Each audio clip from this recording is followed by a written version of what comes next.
আসসালামু আলাইকুম। আজকে বাসার সবাই চলে গিয়েছিল নানুর বাড়িতে বেড়াতে। আমার সামনে এক্সাম, তাই আমি যেতে পারিনি। আম্মু আমাকে চাবি দিয়ে গিয়েছিল আর বলেছিল আম্মু যতদিন পর্যন্ত না আসে আমি যেন আম্মুর বাসায় থাকি। আকাশটা অনেক বেশি মেঘলা ছিল, যে কোনো সময় বৃষ্টি নামতে পারে, তাই আমরা তাড়াহুড়ো করে চলে যাচ্ছিলাম।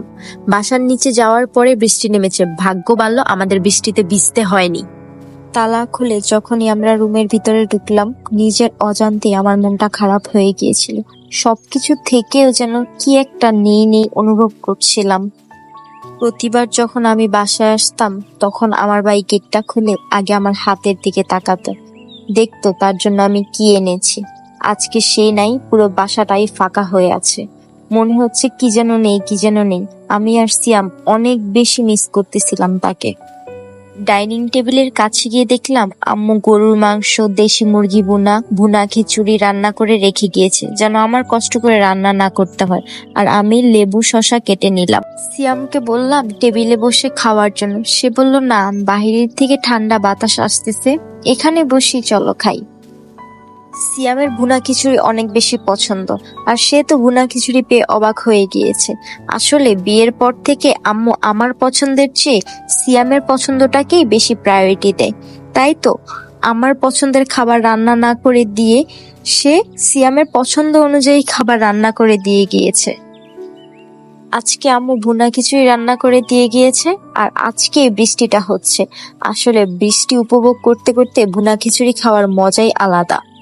সিয়াম খেতে খেতে বলছিল আম্মুকে তো থ্যাংক ইউ জানানো দরকার, এত সুন্দর ওয়েদারে আজকে খিচুড়ি খাওয়ানোর জন্য। আর ওর সাথে আমিও দুষ্টুমি করে বলছিলাম থ্যাংক ইউটা তুমি আমাকে দাও, কারণ আমি তোমাকে বিয়ে করেছি বলে আজকে আমার আম্মুর হাতের এত মজার মজার খাবার তুমি খেতে পারছো। আর হাড্ডি সিয়াম আমার কথা পাত্তা না দিয়ে সে হাড্ডি ছিঁড়তে ব্যস্ত। এইদিকে আমি ফ্রিজ খুলে দেখি আম্মু ভুনা খিচুড়ির সাথে ডেজার্ট আইটেম হিসেবে পায়েস রান্না করে দিয়ে গিয়েছে। এই পায়েসটা সিয়ামের অনেক বেশি পছন্দ, স্পেশালি আম্মুর হাতের।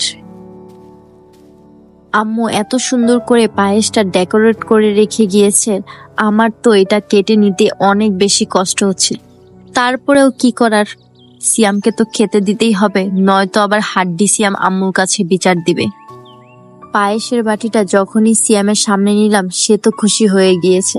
সে ভাবতেছে মেঘ না চাইতেই বৃষ্টি, আজকে এতগুলো পছন্দের খাবার আমার সবই পেয়ে গেলাম না চাইতেই। আমার আম্মুর হাতের পায়েস এক কথায় অসাধারণ। সিয়াম খাচ্ছে, আর আমি যখনই বললাম একটু রিভিউ দাও, সেও একটু রিভিউ দিয়ে দিল। তারপর আমাকে বলল নাও তোমাকে একটু খাইয়ে দিই, নয়তো তো আমার পেট ব্যথা করবে। তারপর সিয়াম আমাকে আরো অনেক অনেক হাসির কথা বলে হাসানোর চেষ্টা করতেছিল, যেন আমার একটু মনটা ভালো হয়। কিন্তু আমার মনটা তো সেই একই জায়গায় পড়ে আছে। আমার ভাইটার সাথে কখন একটু কথা বলবো, কখন তাকে একটু ভিডিও কলে দেখবো। তারপর ভিডিও কল দিয়ে আমার ভাইয়ের সাথে কিছুক্ষণ বকবক করে নিলাম। আজকের ভিডিওটি এই পর্যন্তই। সবাই ভালো থাকবেন, সুস্থ থাকবেন। আল্লাহ হাফেজ।